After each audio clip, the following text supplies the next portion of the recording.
हमारे हीरो के अभ्यास या साधना में हुए इस बड़े बदलाव से निकली ताकत की जबरदस्त लहर पूरे शहर के ऊपर एकदम से दिखाई देने लगती है। शहर के ऊपर आसमान जैसे फट सा जाता है और वहां एक विशाल सुनहरी आग के देवता की छवि बन जाती है जो बहुत प्रभावशाली और चमकदार है। वो हवा में इकट्ठी होने लगती है। नीचे हजारों शहरी या लोग जहां थे वहीं रुक जाते हैं, हैरान होकर ऊपर देखने लगते हैं। हवा में एक अजीब सी चरपराहट है और हल्की सी गर्मी और ओजोन की महक आ रही है। एक जवान स्ट्रीट फोटोग्राफर अपना कैमरा कस के पकड़े हुए उत्तेजित होकर उस छवि की तरफ लेंस घुमाता है। उसकी आवाज में पहचान की घबराहट है। उसे याद आता है कि ये वही पुरानी शक्ति है जो उन्हें चमगादड़ दानवों से बचाने आई थी। उसे यकीन हो जाता है कि उनका दिव्य रक्षक इस दुनिया में दोबारा उन पर कृपा करने आ गया है। उस शानदार कोठी के अंदर आध्यात्मिक शक्ति इतनी बढ़ जाती है कि वो अब और रुक नहीं सकती।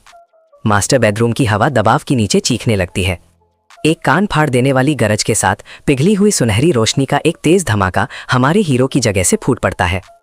ये रोशनी एक पल के लिए पूरे कमरे को भर देती है और इसकी लहर मोटे शीशे की खिड़कियों में कंपन पैदा कर देती है। ठीक उसी पल हमारे हीरो के आध्यात्मिक दिमाग के अंदर पूरा दृश्य एक तेज बदलाव से गुजरता है और एक विशाल, शांत, गहरा बैंगनी खाली जगह बन जाता है। जिन शक्तिशाली भयानक जीवों को उसने हराया और अपने अंदर समा लिया था, जिसमें वो बड़े तेज हड्डियों वाले पक्षी और वो विशाल कई कुंडलियों वाला सांप शामिल हैं, वो धीरे धीरे ना रोकने योग्य तरीके से उस गहरे अंधेरे से ऊपर उठते हैं। उनके विशाल आकार उसके ऊपर काले बड़े पहाड़ों की तरह खड़े होते हैं। फुंगी इन फिर से जन्मे हुए दानवों को देखता है। उसके चेहरे पर पूरा शांत विश्वास झलक रहा है। वो तुरंत इस बदलाव को पहचान लेता है।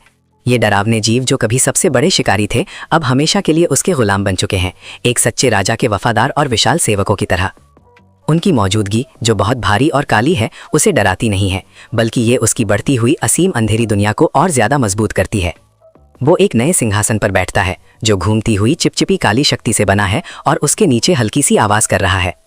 इस ऊंची जगह से वो नीचे देखता है जब डरावने दानव आत्माओं की सेना उसे अपना एकमात्र शासक मानते हुए गहरा झुककर प्रणाम करती है।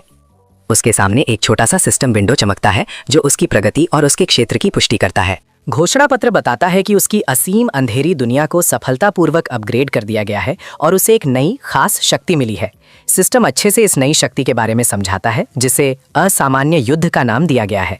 ये साफ करता है कि एक बार जब हमारा हीरो दुश्मनों को अपनी अंधेरी दुनिया के अंदर खींच लेता है तो वो इन सारे दानवों की सेना को बुलाकर उन पर हमला कर सकता है और उन्हें तबाह कर सकता है। फौंगी अपनी हथेली में काली शक्ति का एक घूमता हुआ दमदार गोला पकड़ता है जो उस हड्डी वाले पक्षी का शुद्ध निचोड़ है। ये गोला बहुत तेज ठंडा लगता है और आसपास की सारी रोशनी को अपनी तरफ खींच लेता है। वो हल्का सा मुस्कुराता है जैसे अपनी असीम अंधेरी दुनिया के नए सदस्य का दिल से स्वागत कर रहा हो।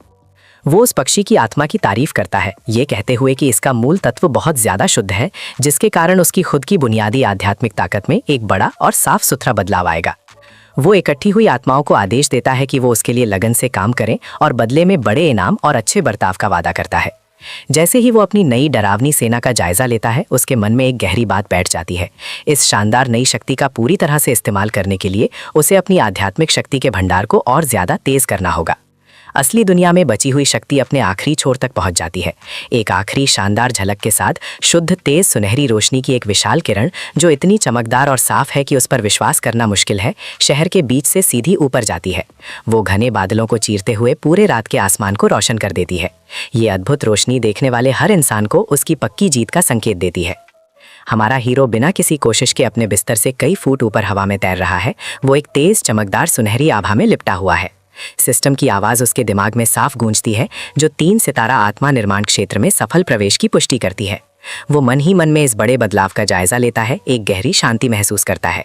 उसकी सारी अलग अलग शक्तियां, खासकर वो अक्सर विद्रोह करने वाली काली शक्ति, अब उसके शरीर में पूरी तरह से घुल मिल गई हैं और उसकी कुल आध्यात्मिक शक्ति ज्यादा साफ, शुद्ध और बेहद ज्यादा लग रही है। उसकी आंखें एकदम से खुल जाती हैं जो एक तेज लाल रोशनी से चमक रही हैं और बची हुई सुनहरी धुंध को काट रही हैं। उसे तुरंत एक जरूरी सुधार दिखाई देता है।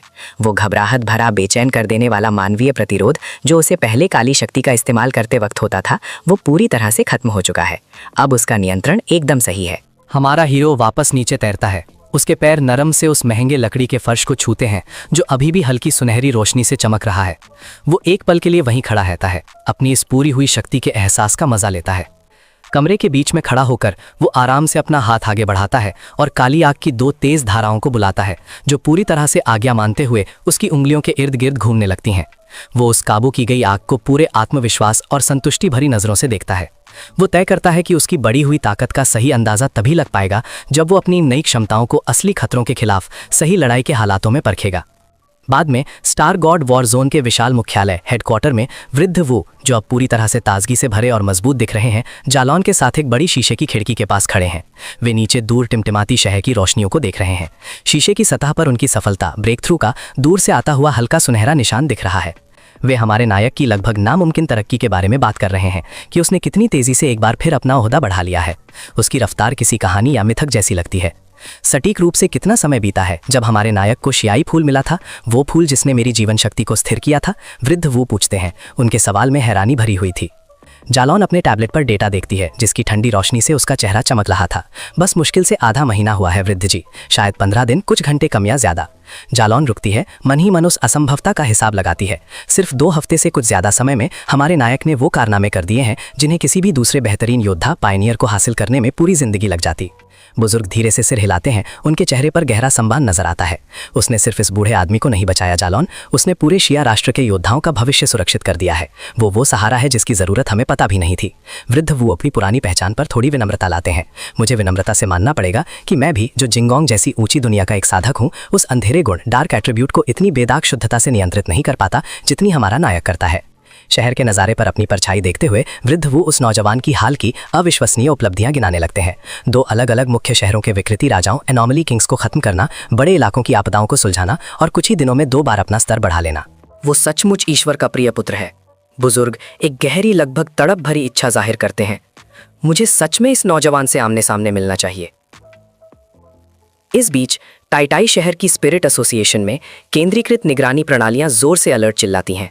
सू चिंगयेंग और उनके मुख्य कर्मचारियों को तुरंत एक विशाल अराजक ऊर्जा तरंग की सूचना मिलती है, जो सीधे हमारे नायक के नए निवास से निकल रही थी। सू चिंगयेंग अपनी स्क्रीन पर तेजी से ऊपर जाते ग्राफ को घूसती है। सदमे की एक लहर उसके चेहरे पर छा जाती है। उसने फिर से तरक्की कर ली है। उस रहस्यमय सीलर यानी हमारे नायक से निकलने वाली ऊर्जा हाल ही के विकृति राजा के चरम पर आने के समय दर्ज की गई ऊर्जा से भी कई गुना ज्यादा है। सिर्फ अपनी सहज प्रेरणा और निर्धारित प्रक्रिया पर काम करते हुए एसोसिएशन के कर्मचारियों ने तुरंत एक आपातकालीन योजना शुरू की, जिसे एक शांत स्थानीय सुरक्षित क्षेत्र बनाने के लिए डिजाइन किया गया था। ये सुनिश्चित करने के लिए कि हमारे नायक की इतनी महत्वपूर्ण प्रगति प्रक्रिया में कोई बाहरी गड़बड़ी ना हो। शहर को अपने रक्षक के लिए शांत रहना होगा। बाद में सू चिंगयेंग थोड़ी आराम करती है, अपने फोन को देखते हुए। वो सोचती है कि हमारे नायक ने शहर के मनोबल पर कितना बड़ा बदलाव ला दिया है। वो देखती है कि उस विनाशकारी आपदा के बाद से उसने जनता में बहुत ज्यादा, लगभग एक पंथ जैसा सम्मान हासिल कर लिया है। अब तो आम नागरिक भी, योद्धा ना होते हुए भी, सुरक्षा का एक ठोस एहसास महसूस करते हैं, ये जानकर कि उसकी जबरदस्त आत्मिक शक्ति उनकी निगरानी कर रही है। वो योद्धाओं पर केंद्रित कई ऑनलाइन चर्चा मंचों पर जाती है। एक गुमनाम नाम से वो सीलर की विनाशकारी शक्ति का बहुत विस्तार से, थोड़ा बढ़ा चढ़ाकर वर्णन पोस्ट करती है। उसे खास तौर पर संतुष्टि मिलती है जब वो कांग शचर के योद्धाओं का मजाक उड़ाती है कि उन्होंने कमकली में उसे कम समझा, और ये बताना नहीं भूलती कि उनके कप्तान की पूरी तरह से बेइज्जती हुई थी। उसे ये जानकर तसल्ली मिलती है कि वो उसकी कहानी और इज्जत बढ़ाने में सक्रिय रूप से मदद कर रही है, जिससे भविष्य में क्षेत्राधिकार संबंधी परेशानियों को पहले ही रोका जा सके। इसी बीच अभी भी खंडहर बने और उदास कांग शहर के अंदर एक सादे काम चलाऊ दफ्तर में चू चिंगली एक चमकती कंप्यूटर स्क्रीन के सामने झुकी बैठी है। उसके चेहरे पर निराशा और पीड़ा का भाव है।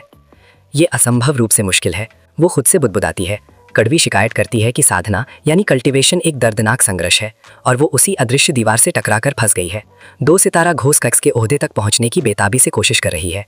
ये ठहराव उसे पागल कर रहा है। वो तेजी से तरक्की करने का कोई अहम राज पाने की उम्मीद में उस रहस्यमयी सीलर, हमारे नायक, के बारे में जानकारी खोजने के लिए खास योद्धा नेटवर्क का इस्तेमाल करने की कोशिश करती है। हालांकि उसके संदेशों को ऊंचे ओहदे के योद्धा जानबूझकर नजरअंदाज कर देते हैं या खारिज कर देते हैं, जिससे वो अंदर ही अंदर भड़क जाती है और पूरे योद्धा संगठन को बेकार और साधारण बता देती है।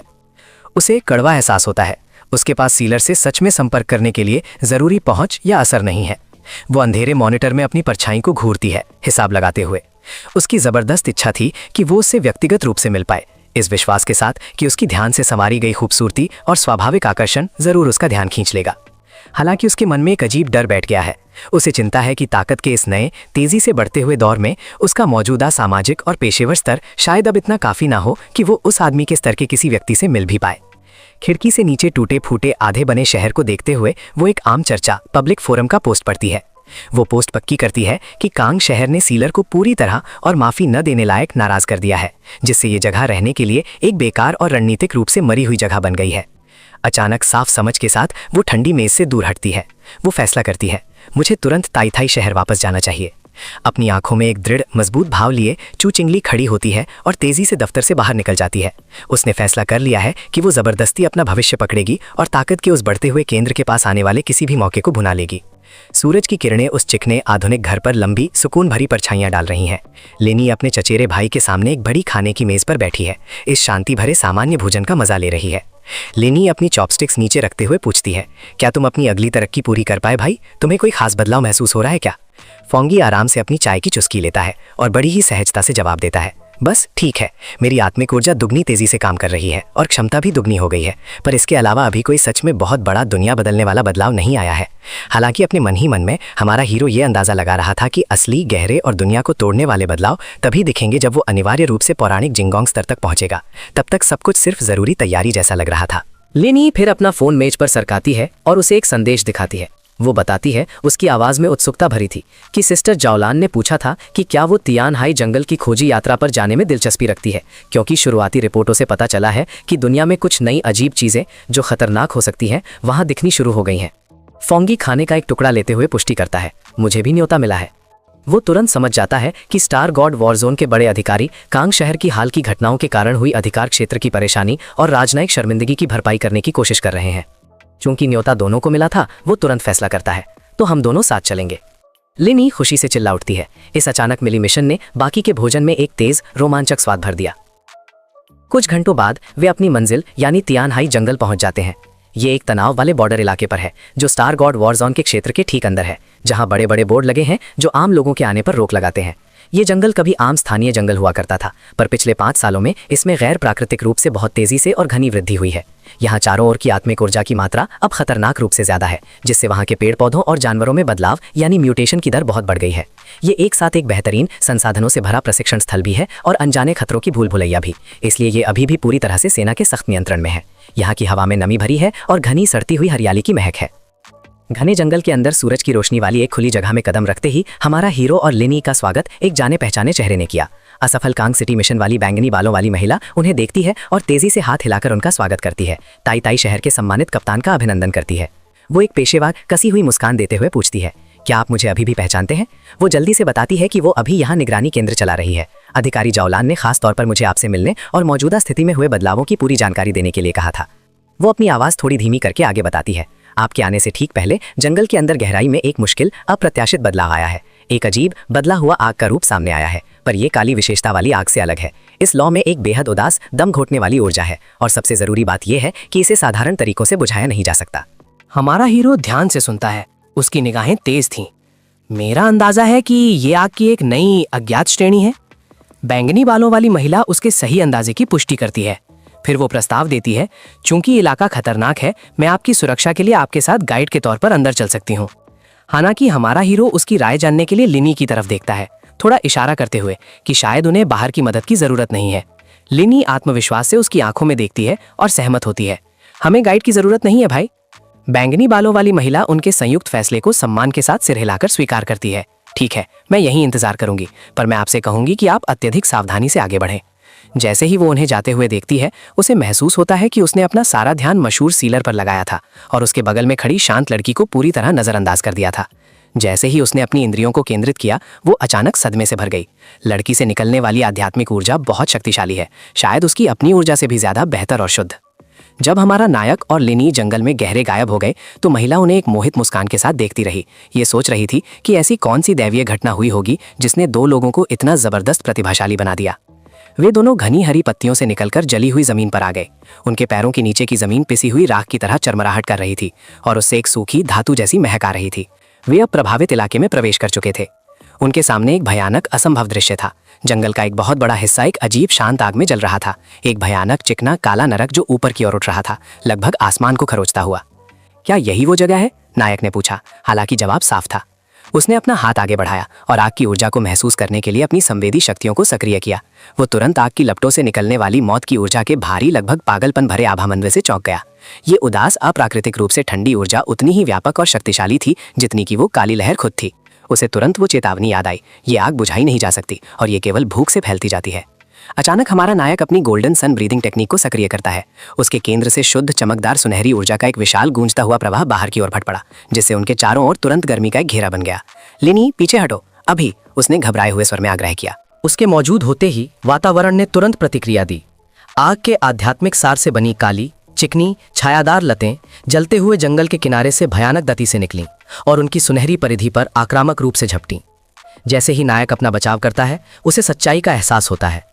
ये लपटें सामान्य आग की तुलना में ढांचे के तौर पर बहुत मजबूत हैं, जिनमें मानवीय आध्यात्मिक शक्ति को निगलने और खाने की एक स्पष्ट, दुर्भावनापूर्ण इच्छा है।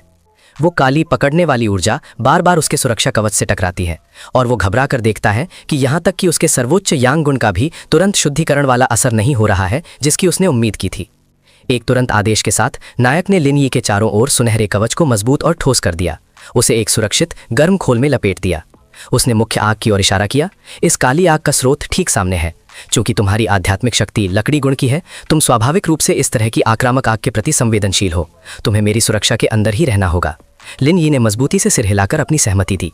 नायक ने अपनी स्पिरिट तलवार बुलाई। लंबी धार तुरंत केंद्रित, तेज सुनहरी रोशनी से चमक उठी। वो इस विनाशकारी अराजकता के बीच एक रास्ता बनाने की तैयारी करता है। एक ही शक्तिशाली वार से सुनहरी ऊर्जा ने आगे बढ़ते हुए काले जलते हुए पेड़ों को पूरी तरह से बीच से दो हिस्सों में काट दिया। नायक और लिन यी उसके द्वारा बनाए गए साफ, सुरक्षित रास्ते पर आगे बढ़ते हैं। जंगल दोनों तरफ खतरे की तरह जल रहा है, लेकिन वे विनाश के उस गलियारे से सुरक्षित रूप से आगे बढ़ते हैं। जैसे जैसे वे अंदर जाते हैं, दमनकारी मौत की ऊर्जा भारी होती जाती है, जो शारीरिक वजन की तरह उन पर दबाव डालती है। वे एक उबड़ खाबड़ चट्टान के किनारे पहुंचे और नीचे एक विशाल, खोखले, अंधेरे गड्ढे में देखा। गड्ढा मतली पैदा करने वाली गर्मी से भरा था, जिसमें मोटी, चमकती लाल नसें फैली हुई थी। फांगी ने गड्ढे के किनारे के ठीक ऊपर चट्टानों से एक चिपचिपा पदार्थ भारी मात्रा में टपकते हुए देखा। अपनी आंखें तेज लाल करते हुए उसने अपनी आध्यात्मिक ऊर्जा को धीरे धीरे टपकती बूंदों पर केंद्रित किया। उसने तुरंत उस भारी, पिघले हुए पदार्थ का विश्लेषण किया और पहचान लिया कि टपकने वाली चीज कच्चा, झुलसा देने वाला मैग्मा है। हवा तुरंत गाढ़ी हो गई। सल्फर की धातु जैसी गंध और अत्यधिक गर्मी से भरी हुई थी। वे अचानक रुक गए। जमीन उनके बूटों के नीचे कांप रही थी। उन्हें एहसास हुआ कि वे इस अराजक विसंगति के केंद्र में पहुंच चुके हैं। ठीक उनके नीचे केवल एक टिमटिमाती गर्मी की धुंध से छिपा हुआ तरल पत्थर का एक गहरा, हिंसक रूप से हिलता हुआ गड्ढा था। बहते, धधकते हुए लावा की एक नबी। इससे पहले कि हमारा नायक दम घोटू जलते हुए माहौल को पूरी तरह समझ पाता, जियोथर्मल वेंट की गड़गड़ाहट के बीच एक तीखी, क्रिस्टल जैसी घंटी की आवाज आई। एक अलौकिक, पारदर्शी सिस्टम विंडो तुरंत उसके देखने के क्षेत्र में साकार हो गई, जो टिमटिमाती हुई दिखाई दी। खिड़की लाल रंग में चमकी, एक तेज, जरूरी सूचना दिखाते हुए। चेतावनी, सिस्टम को अत्यधिक पर्यावरणीय बदलाव का पता चला है। दर्ज की गई ऊर्जा में उतार चढ़ाव खगोलीय थे, जो इस स्थानीय क्षेत्र के भीतर एक विनाशकारी, अभूतपूर्व, स्वर्ग और पृथ्वी का महान परिवर्तन का संकेत दे रहे थे। चेतावनी के नीचे सिस्टम की पहचान मैट्रिक्स तेजी से चली और फिर एक निर्णायक पहचान पर स्थिर हो गई। स्रोत गुण पहचाना गया, गोधूली अग्नि, आदिम स्तर। साथ में दिए गए पाठ ने प्रोटोकॉल की पुष्टि की।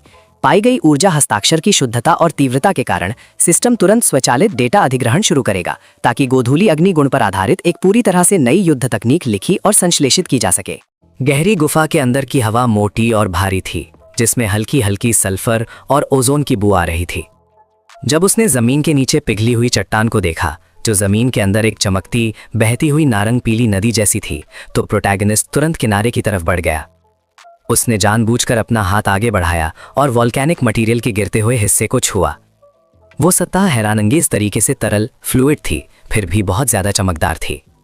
जिस पल उसका शरीर उस जियोथर्मल सिस्टम से जुड़ा, उसकी आंखों के सामने तुरंत कुछ जरूरी, ठंडी नीली अलर्ट्स आ गईं, जो लाल गर्मी की धुंध को काट रही थीं। पहले संदेश में यह बताया गया कि उसे डस्क एट्रीब्यूट टेक्निक मिल गई है, जो ट्वाइलाइट गॉड रेल्म के ऊंचे, छाया वाले इलाके से आती है।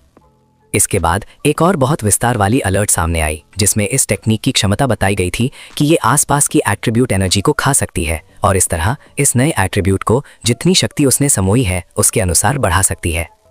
वो टेक्स्ट आराम से नीचे सरकता गया, जिसमें सही अनुपात और बढ़ने की क्षमता दी गई थी। इन सब जानकारी वाले प्रॉम्प्ट्स को समझने के बाद प्रोटैगनिस्ट का बर्ताव गंभीर और सोचने वाला हो गया। तेज रोशनी में उसकी भौएं हल्की सी सिकुड़ गईं। उसने मन ही मन में धीरे से कुछ कहा, जो मैग्मा की जमीन के नीचे की गरज के ऊपर मुश्किल से सुनाई दे रहा था। उसने सवाल किया कि क्या ये एनर्जी सिर्फ सामान्य फायर एट्रीब्यूट का कोई रूप है, शायद डेजोलेट एट्रीब्यूट जैसा, जो खास तौर पर बनाया गया है और अनोखे तरीके से रोशनी और छाया के अजीब मेल से यांग एट्रीब्यूट को बढ़ाने के लिए डिजाइन किया गया है। जैसे ही वो ध्यान से इस नई एनर्जी को देख रहा था और उसे अपने छूने के नीचे हल्का सा थिरकने दे रहा था, तभी अचानक एक और सिस्टम प्रॉम्प्ट सामने आया। इस अलर्ट ने घोषणा की कि उसे एक नई क्षमता मिल गई है जिसका नाम डेथ ब्रांड है। इस टेक्स्ट के तुरंत बाद एक मोटे लाल रंग का चेतावनी संदेश आया जिसमें इस क्षमता के खास और संभावित रूप से विनाशकारी स्वरूप पर जोर दिया गया था और ये कहा गया था कि इसका इस्तेमाल पूरी सावधानी और रणनीति वाली सोच के साथ करना होगा। घटनाओं की इस हैरानकुन श्रृंखला ने प्रोटैगनिस्ट का ध्यान पूरी तरह से अपनी तरफ खींच लिया, ठीक उसी समय जब एक और ज्यादा डरावनी अलर्ट सामने आई। इस नई जानकारी में घोषणा की गई थी कि ये क्षमता अनंत मौत देती है। अगर यूजर मार दिया जाता है तो डेथ ब्रांड हमेशा के लिए हमला करने वाले के शरीर पर चिपक जाएगा। इस अनोखे बचना पाने वाले निशान का नतीजा ये है कि दुश्मन मौत से जुड़े दर्द और डर दोनों खो देता है। इसकी बजाय वो खत्म होने के हमेशा चलने वाले अर्थहीन चक्रों में फंस जाता है, मौत और नए जीवन का एक नरक जैसा ग्राउंड हॉग डे जिसे कभी छुटकारा नहीं मिलता। इस परेशान करने वाली पूरी जानकारी को समझने से प्रोटैगनिस्ट की गंभीरता और गहरी हो गई। वो उस साफ टेक्स्ट को बार बार देखता रहा, डेथ ब्रांड के दुष्परिणामों से जुड़े पूरे असर को समझने की कोशिश करता रहा। पहला असर येलो स्प्रिंग्स फ्लेम लिस्ट किया गया था, जिसमें ब्रह्मांड के हर कोने से निकलने वाली आग, हमेशा जलने वाली, साफ करने वाली लपटें उस व्यक्ति को लगातार जलाती हैं जिसके पास डेथ ब्रांड है। वो उन्हें राख में बदल देती हैं, मगर ये प्रक्रिया तुरंत फिर से शुरू हो जाती है। दूसरा असर डेथ कलैप्स में एक तेजी से बढ़ता हुआ जहरीला तत्व था, और जैसा कि इसके नाम से पता चलता है, ये शरीर में घुसने वाले आध्यात्मिक मौत के शाप पैदा करता है, जिससे पीड़ित व्यक्ति की फिजिकल स्ट्रक्चर हमेशा सेल्यूलर लेवल पर टूटती रहती है। तीसरा असर हेलिश विजन बताया गया था, जिसमें खास तौर पर उस निशान वाले व्यक्ति के लिए हाइडीज के द्वार खोल दिए जाते हैं और नरक की आत्माएं लाइन लगाकर अपनी हड्डियों वाली बाहें फैलाकर उसे हमेशा के लिए उसकी कब्र तक ले जाने के लिए खड़ी रहती हैं। हीरो ने अंदर ही अंदर सोचा, उसका दिमाग जल्दी सी खतरों को तोल रहा था।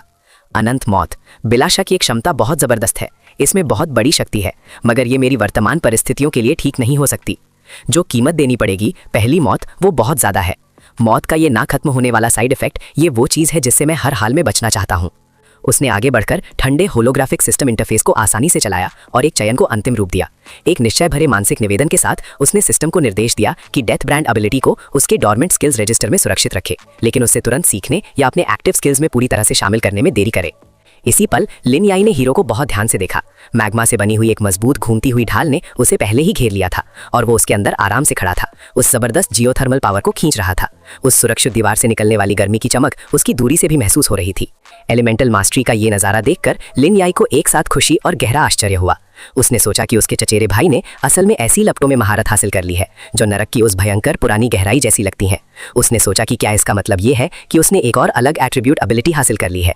वो बार बार उन अलग अलग एलिमेंटल क्षमताओं के बारे में सोचती रही जो उसके पास पहले से ही थी, और उसे ये सच बिल्कुल असंभव और सच कहूं तो समझने में थकाने वाला लगा।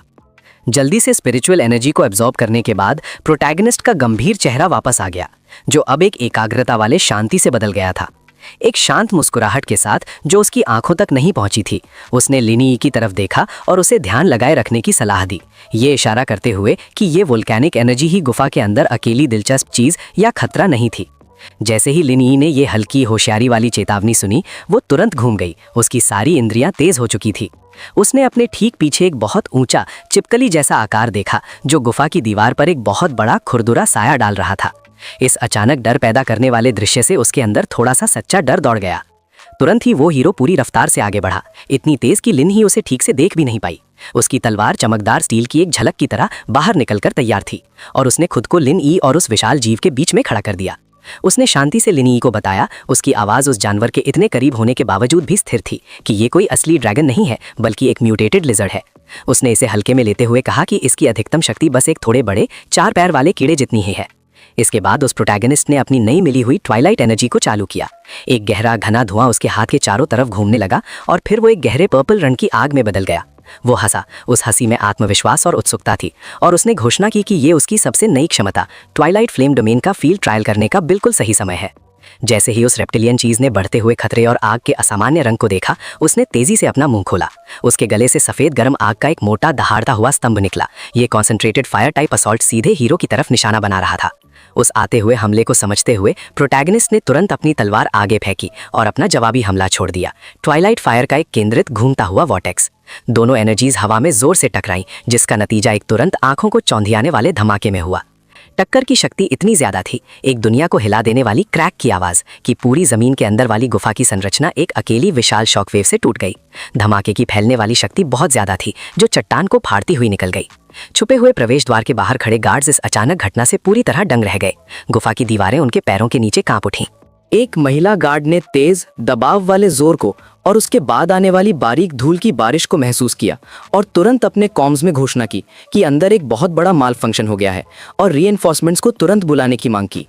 उसके बगल में एक पुरुष ऑपरेटिव अपने एडवांस्ड मेजरमेंट डिवाइस से स्थिति पर नजर रख रहा था। उस यंत्र पर स्पिरिचुअल एनर्जी की रीडिंग्स अचानक बहुत ज्यादा बढ़ गईं, सारी प्रोग्राम लिमिट्स को पार कर गईं और घबराहट पैदा कर दी। उसने जल्दी से हाँ में हाँ मिलाई। उसकी आवाज में तनाव था और उसने तुरंत डिवाइस से एक इमरजेंसी सिग्नल भेजा। धमाके के बाद जो अचानक खामोशी छा गई थी, उसमें उस डिजिटल स्क्रीच की गूंज सुनाई दी। वो सिग्नल सीधे बहुत सुरक्षित वॉर गॉड जोन तक पहुंचा, जो शांत और व्यवस्थित गतिविधियों का केंद्र था, जहां गैलन कई दूसरे बड़े पर्सनल के साथ मौजूद थी। सिस्टम से एक चेतावनी देने वाली सिंथेसाइज्ड आवाज ने औपचारिक रूप से गूंजते हुए घोषणा की कि तन्हाई फॉरेस्ट के अंदर एक नया म्यूटेटेड लाइफ फॉर्म मिला है। स्पिरिचुअल एनर्जी की कॉन्सेंट्रेशन बेस लाइन से 1000% ज्यादा दर्ज की गई थी। खतरे का वर्गीकरण एस रैंक बताया गया और वॉलेटिलिटी के कारण अनोमली का स्तर अभी तक मापा नहीं जा सका था। इस समय सीनियर वू गैलन के बगल में खड़े थे और शांति से डिप्लॉयमेंट मैप्स देख रहे थे। जब गैलन ने मेन बोर्ड पर स्पिरिचुअल वार्निंग सिग्नल को चमकते हुए देखा तो उसने अपनी गहरी चिंता जाहिर की और कहा कि यह समय बेहद बुरा और शक वाला है। उसने इशारा किया कि तन्हाई फॉरेस्ट के अंदर स्पिरिचुअल एनर्जी लंबे समय से स्थिर थी, फिर भी ठीक उसी समय ऐसी विनाशकारी घटना हुई जब एंटोमर कल्टिवेशन के लिए अंदर गया था। पास खड़े सीनियर वू ने धीरे से सर हिलाया और अपना विचार रखा। उन्होंने कहा कि भले ही उन्हें हीरो की जबरदस्त क्षमताओं पर पूरा भरोसा है, फिर भी उन्हें तुरंत व्यक्तिगत रूप से स्थिति की जांच करनी चाहिए और एस रैंक अलर्ट को सबसे ज्यादा गंभीरता से लेना चाहिए। उसके तुरंत बाद वो दोनों व्यक्ति पूरी डरावनी रफ्तार से निकल पड़े। वो लोगों की तरह नहीं, बल्कि शक्ति और इरादे के धुंधले आकारों की तरह चल रहे थे और सीधे प्रोटैगनिस्ट की जगह की तरफ बढ़ रहे थे। वो तेजी से हीरो के इलाके के पास पहुंचे और गुफा के स्ट्रक्चर पर जहां वो था जोर से उतरे, जिसके कारण जमीन एक बार फिर कांप उठी। सुरक्षा की जिम्मेदारी संभालने वाली महिला गार्ड उनके आने की रफ्तार देखकर हैरान रह गई और कुछ बोल नहीं पाई। उसने मन ही मन उस डरावनी वेलोसिटी के बारे में सोचा और महसूस किया कि ये जरूर एक वज्र रियल्म एक्सपर्ट की असली शक्ति होगी। उसने सोचा कि जबकि एंटोमेर की शक्ति अकेले ही प्राकृतिक घटनाओं को शुरू कर सकती है, एल्डर वो एक ऐसे व्यक्ति थे जिन्हें स्पिरिचुअल एनर्जी को खुलेआम मोबिलाइज करने की जरूरत भी नहीं थी। सिर्फ एक साधारण फोकस्ड हरकत से वो अपनी साधारणता भरी लेकिन गहरी शक्ति से सभी पायोनियर्स को हैरान कर सकते थे। सिर्फ कुछ ही सेकंड्स में उन्होंने एनर्जी सोर्स का ठीक पता लगाया और ठीक उस जगह पर पहुंच गए, मलबे के ऊपर खड़े होकर। रफ्तार से जगह बदलने की इस क्षमता को सिर्फ फ्लॉलेस मास्टरी ही कहा जा सकता था। जैसे ही वो दोनों शख्स इम्पैक्ट की स्पष्ट जगह की तरफ बढ़ते रहे, वो गुफा के ढह चुके मुंह तक पहुंचे। सीनियर वू ने अपना हाथ उठाया, एक लगभग अनुभवी इशारा, और साधारणता से पुष्टि की कि यही सही जगह है। एक ही जोरदार निर्णायक हरकत में उसने अपनी अंदर की शक्ति, जो कि एक शांत पीसने वाली ताकत थी, का इस्तेमाल किया ताकि वो प्रवेश द्वार रोकने वाले विशाल पत्थरों को एक तरफ फेंक दे। वो पत्थर बाहर की तरफ फट गए, जिससे एक रास्ता दिख गया और उसने तुरंत अंदर जाना शुरू कर दिया, ये सुझाव देते हुए कि अब बिना देर किए आगे बढ़ना चाहिए। उसी दौरान गुफा के अंदर हीरो का उस म्यूटेटेड ड्रैगन पर किया गया हमला बहुत ज्यादा ताकतवर था।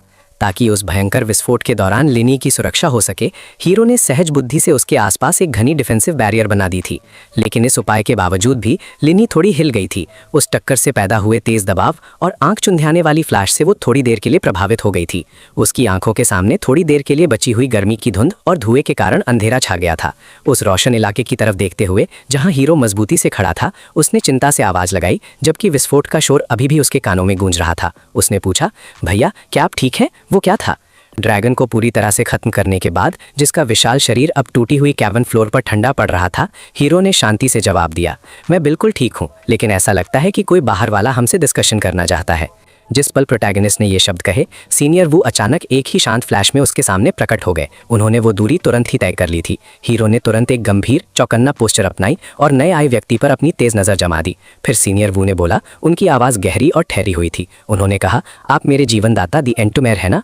गैलन के इस अचानक और सीधे कंडक्ट को देखकर गैलन थोड़ी सी स्टार्टल्ड हो गई और घबराहट में धीरे से अपने मास्टर का नाम लिया, जो उनकी लैक ऑफ प्रोटोकॉल पर सरप्राइज का साफ संकेत था। उसी समय सीनियर वू का तेज फोकस हीरो से हटकर जमीन पर बेजान पड़े उस मरे हुए ड्रैगन पर चला गया, जिसके शरीर को एक ही बहुत ही साफ क्लीन घाव ने चीर दिया था। उसे ध्यान से देखते हुए उन्होंने टिप्पणी की, एंटोमा, क्या आप सचमुच में पूरी तरह से अकेले ही इस खास मैग्नीट्यूड तक इवॉल्व हो गए हैं? ये म्यूटेटेड लिजर्ड अपना ट्रांसफॉर्मेशन पूरा करने ही वाला था। एक बार जब ये पूरा ड्रैगन फॉर्म पा लेता तो ये स्पिरिट क्रिएशन रियल्म को भी पार करके वज्रा रियल्म के बराबर के टियर तक पहुंच जाता। उन्होंने उस मैसिव कॉप्स को एक चक्कर लगाया, उसकी घातक प्रिसिजन को देखते हुए, इसके वूंड्स को देखते हुए जो क्लीन, शार्प और प्रिसाइज हैं। लगता है आपने इसे एक ही ब्लो में इंस्टेंटेनियसली एलिमिनेट कर दिया। फिर वो गहरी सोच में डूब गए, उनकी आंखें छोटी हो गईं। अजीब, पेक्यूलियर, मुझे इस नौजवान पर ट्वाइलाइट फायर एनर्जी रेसिडुअल महसूस हो रहा है, जो कि हाफ ड्रैगन जैसा है, और ये एक्स्ट्राऑर्डिनरीली प्योर था। क्या सच में यही वो चीज़ है जिसे वार्निंग सिग्नल ने पहले डिटेक्ट किया था? ये एक थ्रेट नहीं बल्कि पावर का सोर्स है।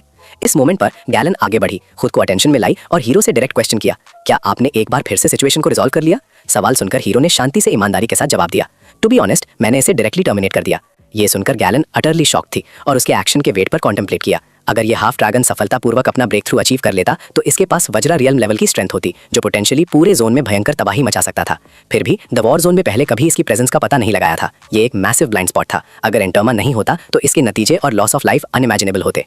हीरो ने थोड़ा सा अपनी नजरें नीचे की, ओल्डर मैन को एक्नॉलेज करते हुए। तो ये सच में आप हैं एल्डर वू? उसने कहा। उसके चेहरे पर जेन्युइन रिलीफ की एक झलक दिखी। हम दोनों के बीच इतनी फॉर्मेलिटी की जरूरत नहीं है। मैं जेन्युइनली प्लीज्ड हूं कि आपके स्टैंडिंग के एक सीनियर फिगर पूरी तरह से रिकवर हो गए हैं। उसकी आवाज रफ कैबिन वॉल से हल्की सी गूंज रही थी। सीनियर वू के चौड़े कंधे साफ तौर पर रिलैक्स होते दिखे, इससे पहले कि वो एक हार्टी रम्बलिंग लाफ छोड़ दे। उन्होंने संतुष्टि से चमकती आंखों से जवाब दिया, जब तुम्हारे जैसा इतना काबिल जूनियर मामलों को संभाल रहा हो तो मैं आखिरकार सच्चे मन की शांति के साथ संन्यास लेने और शायद एक अच्छी नींद लेने के बारे में सोच सकता हूँ। वो का लहजा थोड़ा तेज हुआ। क्योंकि तुम इस प्राणी, इस अनोखे आधे ड्रैगन को पहले ही खत्म कर चुके हो, तो मुझे तुमसे अनुरोध करना पड़ेगा कि तुम इस घटना को पूरी तरह से गुप्त रखो। कृपया ध्यान रखना कि इस तन्हाई जंगल की सीमाओं से बाहर किसी भी व्यक्ति को इसके होने का पता ना चले। हमें इसे स्पिरिट एसोसिएशन के आधिकारिक दायरे से पूरी तरह अलग रखना होगा। हीरो का भाव गंभीर हो गया। उसके दिमाग में उस अनुरोध के असर पर विचार करते हुए चीजें घूमने लगीं। तो ये थी बुनियादी स्थिति। जबकि तन्हाई जंगल को स्टार गॉड वॉरजोन के सीधे अधिकार के तहत एक मानक रूपांतरण और खेती क्षेत्र के रूप में आधिकारिक तौर पर घोषित किया गया था, इसकी असल स्थिति कहीं ज्यादा अस्थिर थी। इस इलाके में पूरे महाद्वीपीय गोले में सबसे ज्यादा अक्सर और हिंसाक कच्ची आध्यात्मिक शक्ति के उतार चढ़ाव देखे जा रहे थे। इसके नतीजे में लगभग कुछ भी यहाँ उभर सकता था जो जैविक और तात्विक दोनों तरह के नियमों को तोड़ता था। जो हस्तियां बन रही थीं वो इतनी असामान्य, अनिश्चित और खतरनाक थीं कि वो तो एक्सट्रीम डार्क जोन्स में मिलने वाले आम अंधेरे की घटनाओं से भी ज्यादा थीं। स्टार गॉड वॉर जोन, जो पहले ही रणनीतिक रक्षा का बोझ उठा रहा था, अब यहाँ जिम्मेदारी का और भी बड़ा बोझ उठा रहा था। और वो बेचैनी से इस बात की कोशिश कर रहा था कि स्पिरिट एसोसिएशन के सामान्य बलों पर कोई और भारी, शायद अस्थिर करने वाला फर्ज ना डालना पड़े। इस स्पष्ट निष्कर्ष पर पहुंचकर हीरो ने धीरे से सर हिलाया। इस गुप्त रखने की गंभीरता को उसने स्वीकार किया। वो सच्चाई से बोला, उसकी आवाज धीमी और गंभीर थी। कोई दिक्कत नहीं, मैं इस जरूरत को पूरी तरह से समझता हूँ। फिर उसने एक खास बात बताई। वो अनोखा संध्या अग्निगुण जो मैंने अभी जानवर से सूखा है, वो खासकर निगलने यानी भक्षण पर केंद्रित है। उसका शक्ति का स्वरूप बिल्कुल पौराणिक प्राचीन जानवर टाउटी जैसा है। और तो और उस छिपकली ने भी पहले यही संध्या अग्नि सूखी थी, जिसकी वजह से वो स्थापित ऊर्जा नियम तोड़ते हुए सफलतापूर्वक आधे ड्रैगन में बदल गई थी। वो रुका, इसका मतलब दूसरों को समझने दिया। क्या ऐसा हो सकता है कि चोंगहाई फॉरेस्ट का सबसे गहरा, सबसे ध्यान से छिपाया हुआ रहस्य सीधा टाउटी की पहले की मौजूदगी या शायद इस जगह पर उसके बाकी बचे प्रभाव से जुड़ा हुआ हो? पहले से ही अनंतोलित आध्यात्मिक ऊर्जा के फिर से उभरने के नतीजे में जो असामान्यताएं आ रही हैं, वो आम जीव जंतु और पौधों तक को बहुत ज्यादा नुकसान पहुंचा रही हैं। अगर टाउटी जैसी शुद्धा शिकारी और भयानक शक्ति वाली हस्ती सीधे तौर पर शामिल हो तो इसके नतीजे बिना शक एक क्षेत्रीय संकट से बढ़कर सभ्यता व्यापक महाविनाश में बदल जाएंगे। ये खतरा जो आम अंधेरे से बहुत बड़ा है, ये बताता है कि स्टार गॉड वॉर जोन इस सूने इलाके को सर्वोपरि और इतना महत्वपूर्ण स्थान क्यों देता है। जब प्रोटैगनिस्ट को उसका विस्तारित आकलन मिला, एक ऐसा आकलन जिसने व्यस्त वू के निजी डर की पुष्टि कर दी, तो उन्होंने अपना हाथ आगे बढ़ाया। उनकी पकड़ मजबूत और विश्वासपूर्ण थी। उन्होंने आदर से भरी आवाज में घोषणा की, ऐसा लगता है कि इस परिस्थिति का गुंधलपन अब तुम्हारे लिए काफी स्पष्ट है। मैं तुम्हारी समझ की तारीफ करता हूँ और उससे भी ज्यादा तुम्हारी तुरंत गोपनीयता की। हीरो ने मजबूत हाथ मिलाना लौटाया, एक हल्की जानकार मुस्कान देते हुए। निश्चित रूप से, उसने जवाब दिया, वू के पुराने दस्ताने का खुरदुरा एहसास करते हुए। बिना किसी पहले चेतावनी या पता चले सचमुच उच्च स्तर की विनाशकारी घटनाओं का अचानक उभरना, हम में से कोई भी बिना तैयारी के उसका सामना करना नहीं चाहता। सामान्य जनता पर समय से पहले फालतू घबराहट या अनावश्यक चिंता का बोझ न डालना ही बिल्कुल बेहतर है। क्या आप सहमत नहीं हैं एल्डर वू? विश्वास के जरूरी आदान प्रदान के बाद पूरा समूह पलटा और गुफा की उस छोटी जगह से तेजी से निकल गया और जंगल की नम काई की खुशबू वाली हवा में वापस आ गया। जमीन के नीचे के अंधेरे के बाद ऊपर छनकर आने वाली रोशनी तेज थी। खुले इलाके में आते ही एक जबरदस्त, लगभग महसूस होने वाला ऊर्जा क्षेत्र प्रोटैगनिस्ट की इंद्रियों में तुरंत दर्ज हुआ। ऐसा लगा जैसे वो किसी समुद्र की धारा में कदम रख रहा हो। वो रुका और उसने अचानक आए इस हैरानी को जाहिर किया। इस ऊर्जा वाली मौजूदगी का असल स्वरूप क्या है, ये पहले यहाँ नहीं थी। लिंग याया ने भी उस विशाल ऊर्जा क्षेत्र को महसूस किया। हालांकि उसमें इतनी शक्ति नहीं थी कि वो उसकी बुनियादी संरचना समझ सके। उसने इसके बजाय कहा, यह काफी सुखदायी लग रहा है, बिल्कुल जैसे हवा में एक गहरा जीवनदायी ठंडा वातावरण फैल रहा हो। गैलन, जो उनका तात्विक परिवर्तन का विशेषज्ञ था, उसने इस एहसास को निश्चित रूप से पहचान लिया। उसकी आवाज़ गंभीर सरगोशी में डूब गई। ये कच्ची शुद्ध आध्यात्मिक शक्ति है, इसका भयंकर घनत्व है। ठीक उसी समय गहरे हरे बांस के विशाल हिलते हुए दंडों से बन रही बदलती छाया के बीच एक व्यक्ति उनके ठीक सामने प्रकट हुआ, जो धीरे और सोच समझकर कदम उठाता हुआ पास आ रहा था। सरगोशी करते हुए बैम्बू के झुंड की ऊंचाइयों से बाई सू, मशहूर वुड एफिनिटी पायोनियर और volatile star God conflict area का सबसे बड़ा लेटेंट टैलेंट, ने एक नायाब और रूहानी तरीके से नीचे उतरा। उसके इर्द गिर्द की हवा गीली काय और ताज़ा ताकत की खुशबू से गहरा होने लगी। उसकी लैंडिंग इतनी नामुमकिन हद तक सही थी कि उसने एक अकेले बहते हुए एमरिल्ड पत्ते को थोड़े वक्त का प्लेटफॉर्म बना लिया और अपने पैरों के नीचे की घास के हल्के रेशों को भी ज्यादा नहीं हिलाया। नीचे पायोनियर्स का पूरा समूह उसे देख रहा था। उनकी सांस रोकी हुई थी, जोश और इंतजार से भरे हुए थे। उसकी मौजूदगी के जबरदस्त दबाव को महसूस करते हुए उनके बीच एकदम से गहरा यकीन हो गया। उसने अफसाने वाला जिंगांग स्टेज हासिल कर लिया था, जिसका मतलब था कि अब उनके खतरे में पड़े सेक्टर के पास सबसे ऊंचा अनटचेबल इख्तियार था। फिर भी फैंग ई ने इस आगमन को एक ठंडी, गहरी और बहुत क्रिटिकल नजर से जांचा। उसकी अकेली आंख से एक तेज, परेशान करने वाली लाल रोशनी निकल रही थी। रोशनी जमा किए गए रूहानी तत्व को ऐसे काट रही थी जैसे रेशम को रेजर काटता है। उसने जल्दी समझ लिया, एक ऐसे यकीन के साथ जो सिर्फ देखने वाली जान से आगे निकल गया, कि उस शख्स का स्पिरिचुअल रिजर्वायर, हालांकि बहुत बड़ा और पोटेंट था, वो उस पूरी हासिल की गई पावर लेवल के बराबर नहीं था जो उसके उम्मीदवार साथी मान रहे थे। उस ऑरा की पूर्णता में एक जरूरी हिस्सा गायब था। नर्म उपजाऊ मिट्टी पर उतरते ही बाई सू ने गहरी सांस ली, उस सेक्टर की जानी पहचानी हवा को महसूस किया और तुरंत एल्डर वू और जियालान को बताया कि उसका इंटेंसिव सेल्फ कल्टीवेशन पीरियड पूरा हो चुका है। उसकी निगाह, जो अब किनारों पर हल्की सी चटाक की आवाज करती हुई एज्योर एनर्जी से चमक रही थी, उस इंतजार कर रही भीड़ पर घूमी जब तक कि वो चुपती हुई फैंग ई पर नहीं ठहर गई। जिसके बाद उसने तेज सवाल किया कि इतनी गुस्ताख बेपरवाही से खड़े इस अनजान शख्स की आइडेंटिटी क्या है। एल्डर वू ने फौरन बाईसू को सेक्टर का टॉप परफॉर्मर बताकर इंट्रोड्यूस किया, एक प्रोडिजी जो हाल ही में इस क्रिटिकल एडवांसमेंट को पाने के लिए अकेले साधना में था। उनकी कलेक्टिव सलामी को एक नपातुला इशारा देकर स्वीकार करते हुए बाईसू ने फौरन फैली हुई धारणा को सुधारा। वो सिर्फ हाफ स्टेप जिंगांग प्लेटू पर था और उसने अभी तक पूरी सच्ची ब्रेक थ्रू हासिल नहीं की थी। हालांकि वो किसी भी दूसरे पायनियर से ज्यादा करीब था। खुद पर यकीन और लगभग प्रेडेटरी ग्रिन के साथ फैंग ई ने खुद को ताइताई सिटी का सीलिंग ऑपरेटिव और कमांडर घोषित किया। बाईसू से निकलते हुए वर्डेंट एसेंस, एक ऑरा जो धरती जितना ही घना और गहरा महसूस हो रहा था, को देखते हुए उसने महसूस किया कि ये खास वुड पावर बिल्कुल प्रिस्टीन और अग्रीएबल थी, जो उसकी मुलाकात में आए दूसरे प्रैक्टिशनर्स की अक्सर केओटिक या अग्रेसिव एनर्जी से बिल्कुल अलग थी। उनकी अपनी ताकतों की पूरी प्योरिटी में इस समानता ने फैंग ई को अंदर ही अंदर पक्का करने दिया कि असल जिंगगांग डोमेन में सक्सेसफुली प्रवेश करना कितना मुश्किल और दर्दनाक है। बाईसू को फैंग ई के दावे किए गए लॉफ्टी टाइटल पर फौरन शक हुआ, जिसके कारण एल्डर वू को एक अचानक सख्त लहजे में दाखिल होना पड़ा। एल्डर ने तेजी से साफ किया कि फैंग ई ने न सिर्फ उनकी जान बचाई है, बल्कि ताइताई सिटी में बढ़ती हुई कलामिटी को भी सक्सेसफुली हल किया है, जिससे वो तुरंत ही एक इंडिस्पेंसिबल और डीपली ट्रस्टेड एसोसिएट बन गया। फिर उसने बाईसू को सख्ती से हिदायत दी। उसका लहजा बहुत गहरा था कि वो न्यू कमर को सही अदब दिखाए। अपनी फोकस्ड एब्सेंस के दौरान हुए गहरे सेक्टर बदलने वाले वाक्य की तादाद से हैरान और कुछ गुस्से में बाईसू ने ध्यान से सुना जब एल्डर वू ने फैंग ई को उसका स्टेटस समझाया।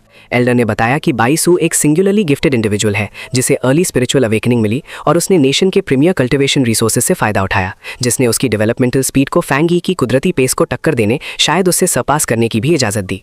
ये इंटेंस आइसोलेटेड हिस्ट्री ही उसके अलग थलग रहने की असल वजह थी और इसका नतीजा ये हुआ कि वो एक्सटर्नल अफेयर्स और हाल ही के केओस से नावाकिफ था। एल्डर वू ने नई रियलिटी के ग्रेव सर्कमस्टांसेस को आगे बताया। उसने वियरी सर्टेनिटी के साथ दावा किया कि इंसानों की सेल्फ कल्टिवेशन कॉस्मॉस के नेचुरल बैलेंस के उल्टा चलता है। नतीजा ये होता है कि उनकी एवोल्यूशनरी पेस उन एडवर्सरीज के मुकाबले धीमी हो जाती है जिनका वो सामना करते हैं। उसने डेडिकेटेड पायनियर्स की इतनी बड़ी आबादी होने के बावजूद जेन्युइन ट्रांसेंडेंट माइट की एगनाइजिंग स्कैसिटी पर अफसोस किया। फिलहाल सबसे ऊंचा अटेनेबल टियर जो 3 स्टार स्पिरिट क्रिएशन रैंक है, जिसे जिंगगांग रैल्म कहा जाता है, उसे ग्लोबली सिर्फ 5 रिकग्नाइज्ड इंडिविजुअल्स ने कब्जा किया हुआ है। फैंग यी ने एल्डर की इस एक्नॉलेजमेंट को समझ लिया कि हालांकि अनडिस्क्लोज जीनियसेस छुपी हो सकती है, पर सब्सिक्वेंट टियर में पहुंचने की इंपेडिमेंट बहुत ज्यादा है, लगभग फिजिकली मैनिफेस्ट होने जैसी। एल्डर वू ने जिंगगांग रैल्म की मिसाल एक ऐसी इनसमाउंटेबल फ्रीजिंग प्रेसिपिस से दी जिसे ज्यादातर पायनियर्स कभी स्केल नहीं कर सकते। बहुत से तो इस ब्रूटल असेंशन की कोशिश करते हुए पेरिश हो जाते हैं, उनकी स्पिरिट्स कॉस्मिक ऑपोजिशन की फोर्स से शैटर हो जाती हैं। फिर भी उसने निष्कर्ष निकाला, ब्रेक थ्रू में सफलता मिलना कंप्लीट कॉर्पोरियल और स्पिरिचुअल मेटामॉर्फोसिस की जमानत देता है, जिससे वो शख्स रॉ रेजिलियंस और पावर में लगभग मिथिकल सेलेस्टियल बीइंग्स के बराबर हो जाता है। अपना ध्यान वापस बाइसू की तरफ मोड़ते हुए एल्डर वू ने एक सैटिस्फाइड, लगभग पैटर्नल एक्सप्रेशन रखा। गर्व से कहा कि हाफ स्टेप जिंगागांग फेज तक पहुंचना, जिसका सबूत बाइसू की सरीन और अनब्लेमिश्ड एनर्जी थी, एक मेजर ग्लोबली सिग्निफिकेंट माइलस्टोन था। फैंग यी ने बस अपनी खामोशी बनाए रखी, उसकी क्रिम्सन आई अनवेवरिंग उस डायनामिक एक्सचेंज में सटल शिफ्ट्स पर मॉनिटरिंग कर रही थी। बिना किसी चेतावनी के बाइसू ने फैंग यी की तरफ 3 डेलिबरेट स्टेप्स बढ़ाए, उसे एक इंटेंस डिमांडिंग गेज से घूरा। उसने कन्फेस किया कि उसके आइसोलेशन के लेंदी पीरियड के दौरान उन शील्डेड केव नेटवर्क्स के अंदर उसने फैंग यी की हाल ही की एडवांसमेंट से जनरेटेड तेज शॉक वेव को महसूस किया था। उसने क्लेम किया कि इस मॉन्यूमेंटल एनर्जी सर्ज ने मोमेंटरली इर्द गिर्द के एनर्जी फील्ड को डिस्टेबलाइज कर दिया था, जिससे उसके लिए अपना करंट स्टेज पाना आसान हो गया। रॉ पावर में बने इस अनएक्सपेक्टेड लिंकेज ने उसे तुरंत फैंग यी के खिलाफ अपनी कॉम्बैट प्रोवेस एसेस करने के लिए कीन कर दिया। दोनों जबरदस्त कल्टीवेटर्स एक दूसरे के सामने खड़े हो गए। हवा बढ़ती हुई ताकत से आवाज कर रही थी और उन्होंने एक साथ अपनी रूहानी एसेंसेस रिलीज कर दी। फैंग यी फौरन चमकते हुए सुनहरी आग की एक तड़पती हुई सांप जैसी शक्ल से घिर गया, जो बहुत ज्यादा गर्मी से धड़क रही थी, जबकि बाइसू ने इसी साइज का एक सांप जैसा जानवर जाहिर किया जो नर्म लहरों वाली हरी फित्री एनर्जी से बना हुआ था। बाइसू ने उन दोनों शक्लों सूरत को देखा और गौर किया कि उनके एलिमेंटल फर्क आग और लकड़ी के बावजूद उसने उनकी असली बुनियादी ताकतों के बीच एक गहरा अहम रिश्ता महसूस किया। फैंग यी ने जोरदार भरोसेमंद हंसी से जवाब दिया। उसकी शक्ल तेज सुनहरी ताकत और गर्मी निकल रही थी जब उसने फौरन इस अचानक डुएल के लिए हामी भर दी।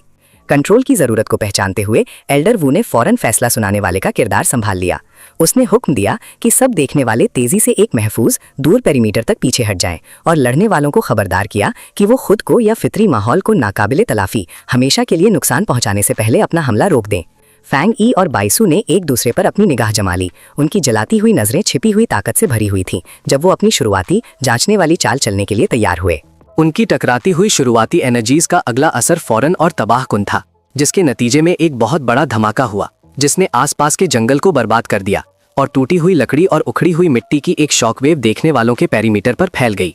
संग युए पूरी तरह हैरत से हाँफ उठी। उसका हाथ खुद ब खुद उसके मुंह पर चला गया, इन दो जबरदस्त शख्सों के बीच हो रहे मुकाबले से मुतासिर। जबकि जियालान खामोशी से ध्यान से नजर रखे हुए थी, उसके चेहरे पर हल्की सी चिंता थी। एल्डर वू ध्यान से इस अमल को फॉलो कर रहे थे, अंदर ही अंदर इस नतीजे पर बहस कर रहे थे, क्या जीत ताइताई सिटी के उभरते हुए अजीब चैंपियन की होगी या स्टार गॉड कॉन्फ्लिक्ट एरिया के कायमशुदा बेहतरीन टैलेंट की। जैसे ही रस्मी मुकाबला शुरू हुआ, बाइसू ने अपने हाथ जोड़े, अपनी खास चाल के लिए अपनी ताकत जमा करते हुए। अपनी फितरी वुड एफिनिटी का इस्तेमाल करते हुए उसने आसपास की फितरी दुनिया की गहरी एलिमेंटल ताकतों पर कब्जा किया। फैंग यी के नीचे की जमीन एक गहरी गूंजती हुई आवाज के साथ बुरी तरह कांपी जब बहुत बड़े मोटे हरे रेशे टेंड्रिल्स ऊपर की तरफ बढ़े, तेजी से घूमकर फैंग यी को घेर लिया, जो गुस्से वाले तलाश करते हुए पत्तों के सैलाब टाइडल बोर जैसे लग रहे थे। फैंग यी ने फौरन जवाब दिया, नीली रूहानी ताकत को अपनी हथेलियों में चैनल करते हुए। उसके हाथों के इर्द गिर्द की हवा तेज और ठंडी हो गई। हैरत अंगेज तेजी से हरकत करते हुए उसने पकड़ने वाली बेलों के हंगामे को पार किया, उन्हें ठीक साफ एनर्जी डिस्चार्जेस का इस्तेमाल करके टुकड़ों में काट दिया। उसने दिमागी तौर पर गौर किया कि बाइसू पूरे जंगल को उसके खिलाफ हथियार बनाने की सलाहियत रखता है, जिसकी वजह से आम बचाव इवेजन मुश्किल हो जाता है। मजीद नए पौधे अंधेरे छायादार इलाकों से निकले, फैंग यी के पैरों को फंसाने की कोशिश करते हुए, लेकिन वो सिर्फ मुस्कुराया, जोर से ऐलान करते हुए कि इतनी ज्यादा लकड़ी उसके लिए बेहतरीन फ्यूल है। उसने अपनी भारी तलवार जाहिर की, साथ ही साथ चमकती जलन पैदा करने वाली आग ने उसके हथियार वाले बाजू को घेर लिया। एक जबरदस्त ताकतवर घूमता हुआ वार करते हुए उसने एक अजीम आग का स्लैश रिलीज किया जिसने बड़े बुनियादी जड़ों को चीर दिया, ये उम्मीद करते हुए कि नतीजे में आग बाकी के पूरे हिस्से को फौरन जला देगी। लेकिन कटी हुई बेलों से फौरन एक परेशान करने वाली गहरी हरी रोशनी निकलने लगी। चोट को फौरन ठीक करते हुए आग को फैलने या पकड़ बनाने का कोई मौका मिलने से पहले फैंग यी का रवैया सख्त हो गया। उसका ताकतवर हमला पूरी तरह बेअसर साबित हुआ। उस घनी सख्त पौधे की दीवार के सामने आकर उसने ये सवाल उठाया कि क्या बाईसू की खास उगाई हुई वेजिटेशन में आग से लड़ने की कोई खास इम्यूनिटी या रोक है, क्योंकि आमतौर पर तो लकड़ी पर आग का असर होता ही है। बाईसू ने अपना हाथ एक विशाल जड़ यानी रूट के स्ट्रक्चर पर रखा और पूरे यकीन से कहा कि अगरचे आम पौधों के लिए वो कमजोरी सही है, लेकिन उसका खास किस्म का वेजिटेटिव लश्कर यानी लीजन अलग तरह से बना है और अब स्टैंडर्ड आग वाली टेक्निक से उन्हें दबाया नहीं जा सकता। फैंग ई ने एक तेज ललकारने वाली नजर से जवाब दिया। उसकी सुर्ख आंख बढ़ती हुई एनर्जी से चमक रही थी। अचानक मोटी कांटेदार बेलें सीधे उसके नीचे जमीन से निकली। उसको बचने का जरा भी वक्त नहीं मिला। वो विशाल जड़ों का सिस्टम इकट्ठा हो गया, तेजी से उसके जिस्म के इर्द गिर्द लपेट गया और उसको दबाते हुए उससे पूरी तरह एक गोल लकड़ी के कैदखाने में बंद कर दिया। जब फैंग ई रुक गया था, बाईसू बाहर पूरे सुकून से खड़ा रहा। उसने अपने दुश्मन से इस ना टलने वाली टेक्निक के बारे में उसकी राय पूछी और आमतौर पर कहा कि अगर वो सच में जानलेवा दुश्मन होते तो ये कैद बिल्कुल खतरनाक और जानलेवा होती। बेलों की उस अंधेरे गीली कैद के अंदर फैंगी ने अपना संतुलन बनाए रखा। उसकी सुर्ख नजर उस मसले का जायजा ले रही थी। जब उसने जानबूझकर कैद की अंदरूनी दीवार को छुआ तो उसके हाथ से जांचने वाली एनर्जी निकली। उसने लकड़ी की एनर्जी की बेहतरीन शुद्धता महसूस की, लेकिन साथ ही उसकी खुली हुई जिल्द पर एक तेज जंग लगाने वाला जहर महसूस किया जिससे जलन होने लगी। बाहर से इस जरूरी रिएक्शन को यकीन के साथ देखते हुए बाईसू ने फैंग ई को उस वॉलेटाइल यानी भयानक लकड़ी से ज्यादा देर तक फिजिकल कांटेक्ट न करने की होशियार किया, ये समझाते हुए कि उस बड़े पौधे में पैदाइशी जहर है जिसकी ताकत उसकी हाल ही में डाली गई स्पिरिचुअल पावर से बहुत ज्यादा बढ़ा दी गई थी। डरने के बजाय फैंगी ने एक ललकारने वाली लगभग खुशगवार मुस्कुराहट दी। उसकी आंखों में कॉन्सेंट्रेटेड और एक रोशनी दहक रही थी। उसने अंदर ही अंदर बाईसू के दावे को खुद जहर की असली तबाही वाली ताकत को मापकर सही साबित करने का फैसला किया। अचानक उस घिरे हुए लकड़ी के गोले की दरारों से आंखें चुंधियाने वाली रोशनी का एक झटका जोर से फूट पड़ा। बाईसू का चेहरा तुरंत ठंडे यकीन से हटकर सिर्फ दर्दनाक खौफ में बदल गया जब उसने कैद खाने से निकलने वाली एक विशाल बेकाबू ताकत की दहशतनाक लहर को महसूस किया। एक ही तेजी से तबाहकुन लम्हे में सुनहरी आग का एक बड़ा खंबा सीधा ऊपर की तरफ फूटा, चीखता हुआ ऊपर गया और लकड़ी के घेरे को पूरी तरह तबाह कर दिया और रात के आसमान को तेज गैर फितरी रोशनी में ला दिया। बाईसू दर्द से पीछे हटा। उसके चेहरे पर तेज पसीना बह रहा था क्योंकि वो जोरदार थर्मल एनर्जी उसके ऊपर से तेजी से गुजर गई। वो गहरी हैरत से लड़ रहा था। वो सोच रहा था कि ऐसी पूरी तबाही नामुमकिन थी क्योंकि उसके स्पिरिचुअल पावर से मजबूत किए गए पौधों को तो जलने से महफूज होना चाहिए था। अपनी बनाई हुई चीज को उस आग के जरिए पूरी तरह फौरन खत्म होते देखकर एक बुरी तरह हिला हुआ बाईसू समझ गया कि ये सिर्फ आम आग नहीं थी। वो सोचने लगा कि फैंग ई सच में किस खौफनाक आला दर्जे की काबिलियत का हुक्म चला रहा है। अपने राइवल के लम्हे भर के ध्यान हटने और शौक का फायदा उठाते हुए फैंग ई ने हवा से एक अचानक हमला शुरू किया। उसकी आवाज गूंज रही थी जब उसने ध्यान हटने की जानलेवा चूक का ऐलान किया। बाईसू का रिएक्शन तुरंत हुआ, लेकिन मुश्किल से ही काफी था। घबराहट में उसकी आंखें खुल गईं जब उसने हरे जोश यानी वाइटैलिटी का एक तेज झटका लगाया। वो मुश्किल से ही कॉन्सेंट्रेटेड आग की नीचे आती हुई तलवार से बचा। जमीन पर आते ही बाईसू साफ तौर पर परेशान था। उसकी सांस फूल रही थी।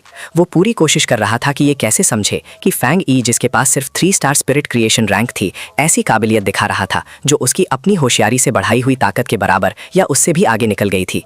फैंग ई जालिम ताकत से जली हुई जमीन पर गिरा। उस टक्कर से काली राख और धूल का एक पतला पर्दा उड़ा जिसका जायका जुबान पर तुरंत मेटालिक लगा। वो फौरन उस बड़ी आग के बाकी हिस्सों से निकलने वाली दम घोटने वाली तेज गर्मी से घिर गया। बाईसू उस तबाहशुदा धुआं निकलते हुए राने का जायजा लेते हुए जो उसका हरा भरा ठिकाना हुआ करता था, आखिरकार फैंग ई की बड़ी रणनीति की गहराई समझ गया। ये अचानक हुई तबाही कोलैटरल डैमेज नहीं थी, ये बहुत होशियारी से की गई प्लानिंग थी। उसने महसूस किया कि फैंग ई ने उसकी जंगल के बेहिसाब जोश को दोबारा इस्तेमाल करने की जरूरी कोशिश को पहले ही भांप लिया था और भागने का ये वीरान जला हुआ रास्ता पूरी होशियारी से पहले ही तैयार किया गया था, जिसने उसकी कुदरती बढ़त यानी एडवांटेज को खत्म कर दिया। इस बड़े गैर जरूरी विनाश का सामना करते हुए बाईसू की आवाज इल्जाम से भरी हुई थी। उसने फैंग ई पर सिर्फ अपनी बुनियादी बढ़त को खत्म करने के लिए पूरे जंगल को जानबूझकर तबाह करने का इल्जाम लगाया। फैंग ई के होठों पर एक धीमी पुरितमिनान मुस्कुराहट फैल गई जिसमें शरारत भरा यकीन था। उसने इस जानबूझकर किए गए काम को थोड़ा भी अफसोस किए बगैर मान लिया। उसने इस बेदार पहले से किए गए हमले की वजह बताई, ये समझाते हुए कि बाईसू की सच में खतरनाक काबिलियत और शोहरत की वजह से वो कई कदम आगे सोचने और अपने मुकाबलेबाज के बचाव के रास्तों को सर्जिकली ब्लॉक करने पर मजबूर था। ऐसा ना करने पर फांगी इन्हें ठंडे तरीके से समझाया। बाईसू को जंगल की असली जान से निकली हुई एक ऐसी एनर्जी का जरिया मिल जाता जो कभी खत्म ना हो और उसे हराना बहुत मुश्किल, शायद नामुमकिन भी हो जाता। बाईसू ने जबरदस्ती अपनी नजर हटा ली। वो फांग यी की आंखों में मौजूद उस ठंडी कैलकुलेशन का सामना नहीं कर पाया। उसका पूरा जिस्म कांप रहा था, ना सिर्फ अंदर ही अंदर जलने वाले गुस्से से, बल्कि एक जीनियस होने के बावजूद अपने ही चुने हुए इलाके में चालाकी से हराए जाने और फंसने की गहरी जिल्लत से। उसने चुपके से हार के ख्याल से नफरत की। हाफ स्टेप जिंगांग लेवल पर एक पायनियर यहाँ हार कैसे मान सकता है? उसका चेहरा, जो गुस्से से बिगड़ चुका था, फौरन एक तेज जुनूनी पुख्ता इरादे में बदल गया। सरेंडर के ख्याल को रद्द करते हुए उसने अंदर ही अंदर कहा कि नाकामी सिर्फ नामुमकिन थी। बर्बाद मंजर पर गूंजते हुए पागलपना, लगभग हिस्टेरिकल हंसी के एक तेज अचानक झटके के साथ बाईसू ने फांग यी को ललकारा कि वो उसके आने वाले हमले को झेल कर दिखाए। उसने जवाब का इंतजार नहीं किया, उसके बजाय उसने अपने हाथ जोर से टूटी हुई जली हुई मिट्टी में घुसा दिए। कान फाड़ देने वाली रगड़ने की आवाज के बाद विशाल खबरदार जड़ स्ट्रक्चर्स की तबाही वाली फूट हुई, जिसने बाकी बची जमीन को बुरी तरह तोड़ दिया और चट्टान में चीर डाल दिए। फांग यी ने गहरी संजीदगी के साथ उस बहुत बड़े कांपते हुए विकास को देखा। हवा लकड़ी के एसेंस से घनी हो रही थी और उसने फितरतन उस फौरी जानलेवा खतरे को महसूस किया। ताकत के इस लापरवाही और बेअक्ली वाले मुजाहिरे को देखते हुए जो टेक्निक बाईसू को बहुत भारी पड़ेगी, एल्डर वू और जियालान तेजी से लड़ाई के इलाके की हद की तरफ दौड़े। उन्होंने चीखकर बाईसू को होशियार किया।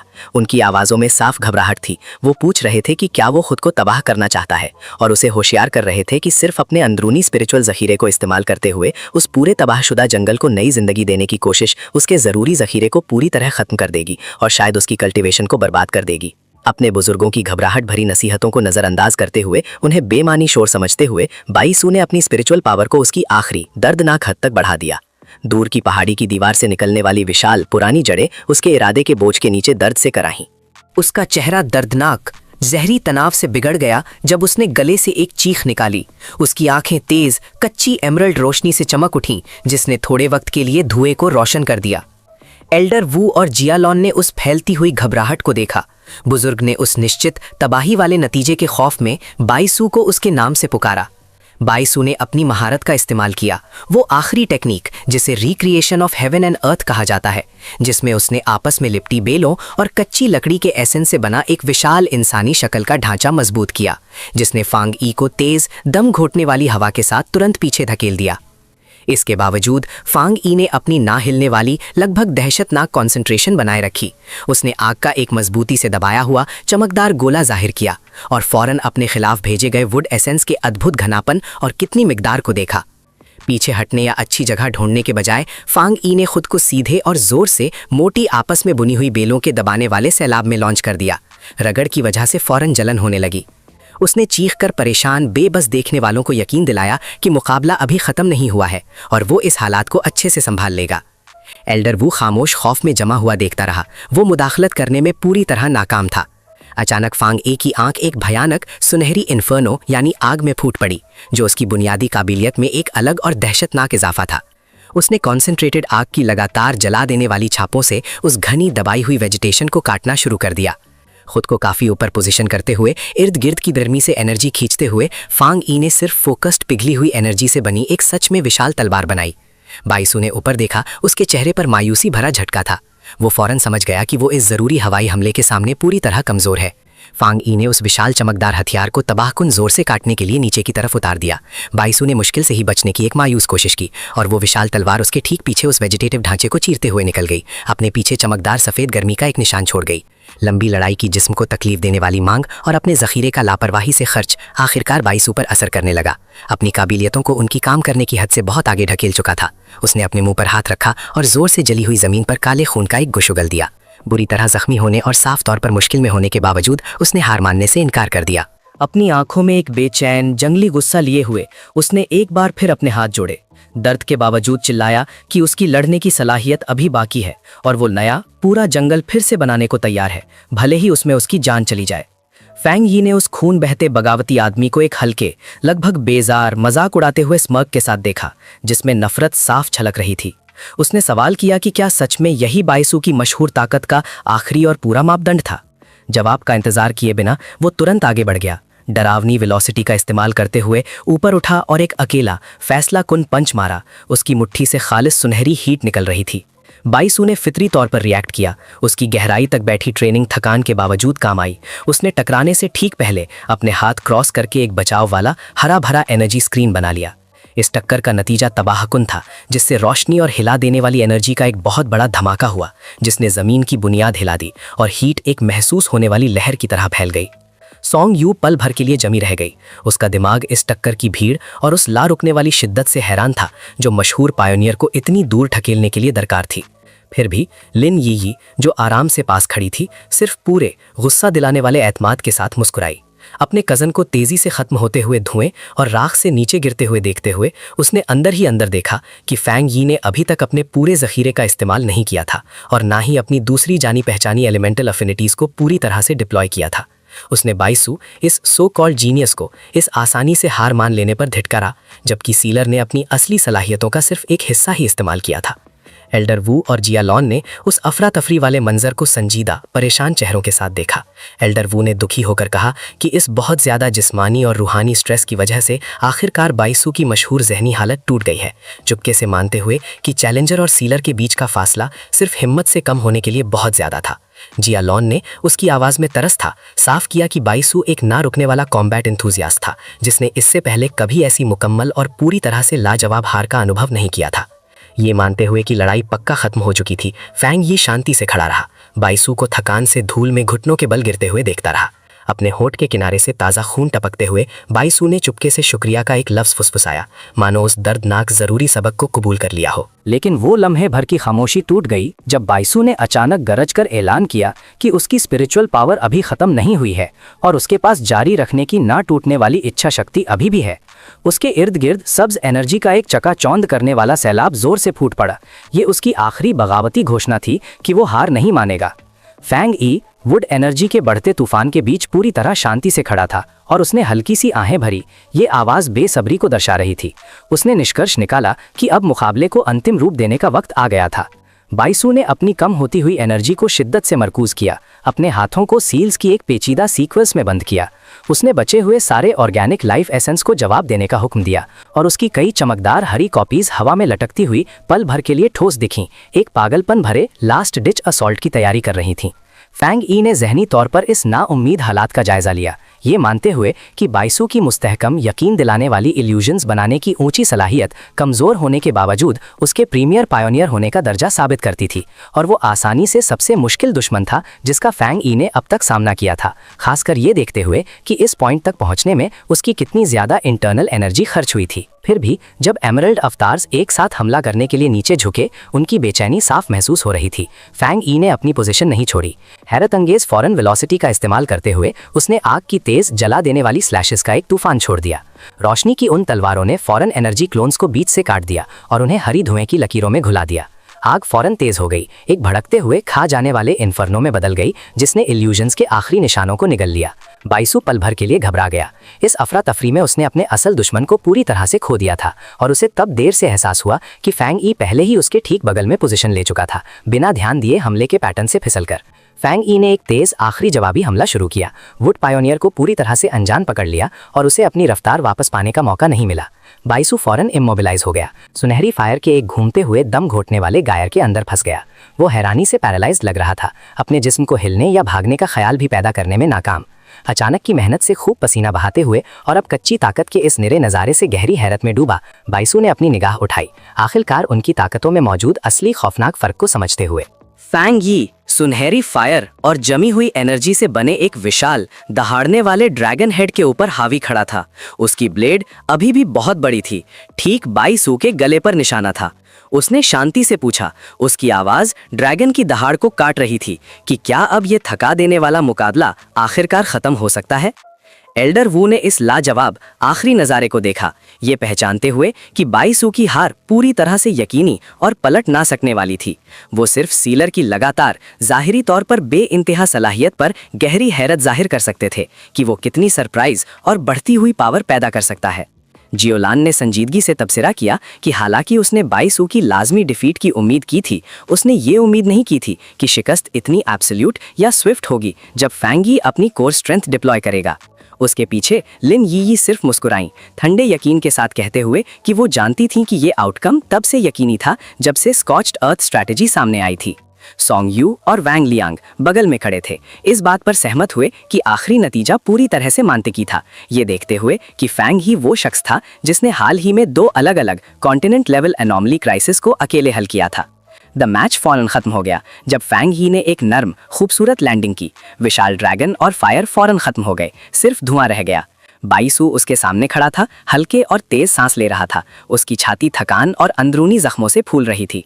बाईसू उस आदमी को घूर रहा था जिसने उसे आसानी से ओवरपावर किया था, हैरानी में फुसफुसाते हुए कि क्या फैंग ये सिर्फ एक हाई लेवल हाफ स्टेप जिंगांग प्रैक्टिशनर था या कुछ ज्यादा डरावना, शायद सिर्फ एक अननेचुरल बीइंग जिसको क्लासिफिकेशन करना मुश्किल था।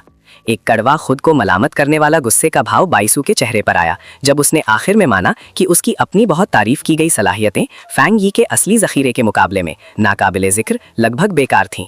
गहरी तरह से शर्मिंदा होकर बाईसू ने अपने हाथ जोड़े और फैंग यी को एक झुककर रस्मी सलामी दी। उसने इस दर्दनाक लेकिन सिखाने वाले एनकाउंटर के लिए सीलर का तहे दिल से शुक्रिया अदा किया, लेकिन अचानक माफी मांगी, ये दावा करते हुए कि एक जरूरी क्रिटिकल मसला उसके वॉर जोन से फौरन जाने की मांग करता है। इससे पहले कि कोई तमाशाई, खासकर उसके एल्डर्स, बीच में बोल पाते या कोई ऑब्जेक्शन दर्ज कर पाते, बाईसू रोशनी के एक चमकदार एमरल्ड फ्लैश में घुल गया और दूर उफक की तरफ उड़ गया।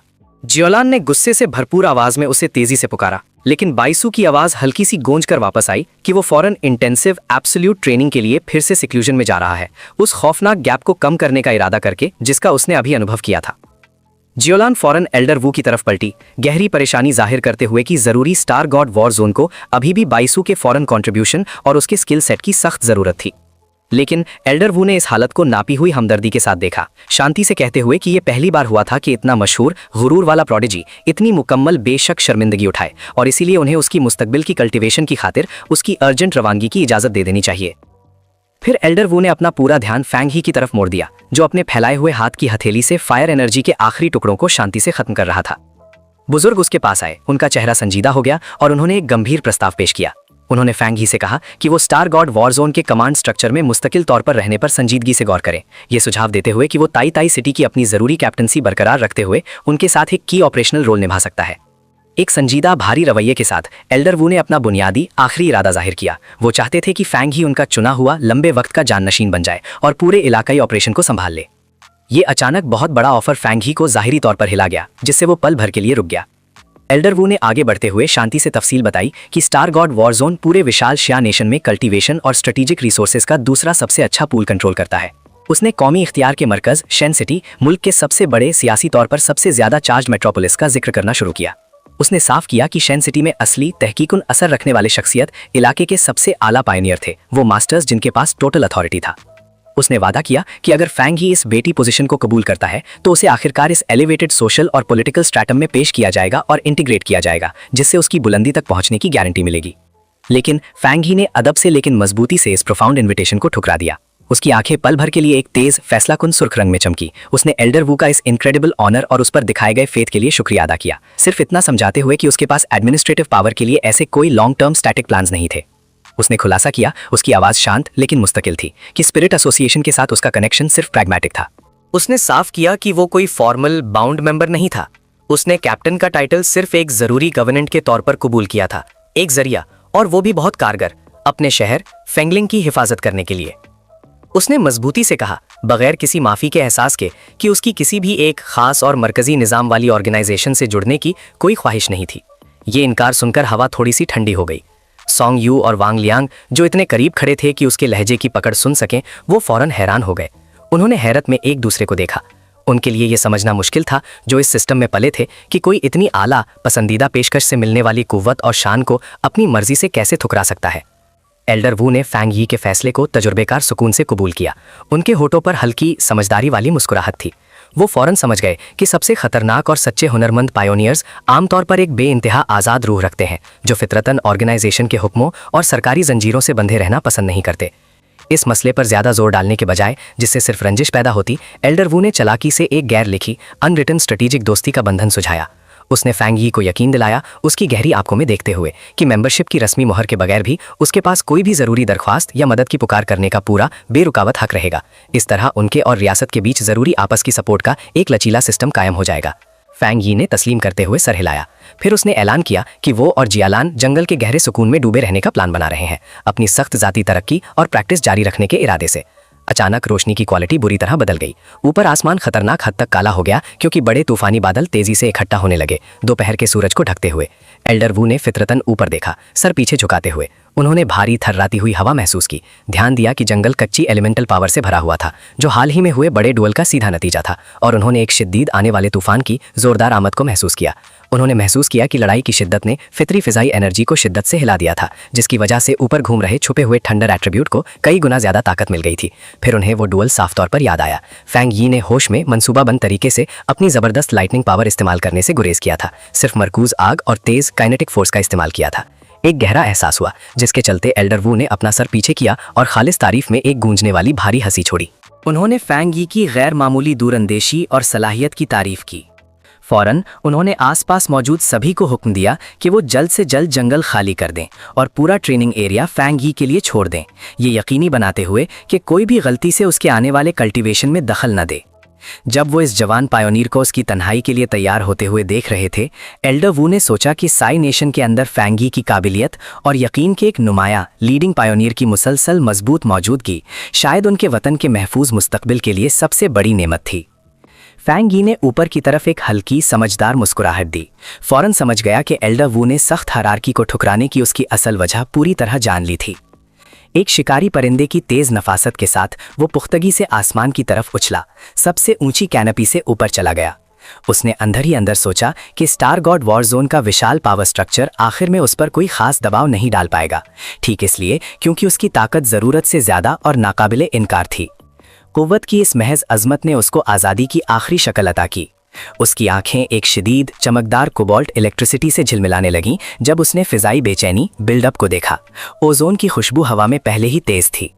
जमीन से ऊंचा तार तार सस्पेंडेड तैरते हुए बिल्कुल उस काले मिलाप के पॉइंट पर फैंग यी ने आने वाले लाइटनिंग स्टॉर्म के गुस्से भरे इलेक्ट्रिकल चार्ज का खैर मकदम किया। बगैर किसी हिचकिचाहट के उसने अपनी गहरी डिवाइन थंडर टेक्निक को एक्टिवेट किया, होश में अपने पूरे जिस्म को हिफाजती इलेक्ट्रिक करंट के एक फैलते हुए गूंजते जाल में लपेट लिया। इस तरह उसने बनाए हुए तूफान के बीच कठिन और अहम रिफाइनमेंट प्रोसेस शुरू कर दिया।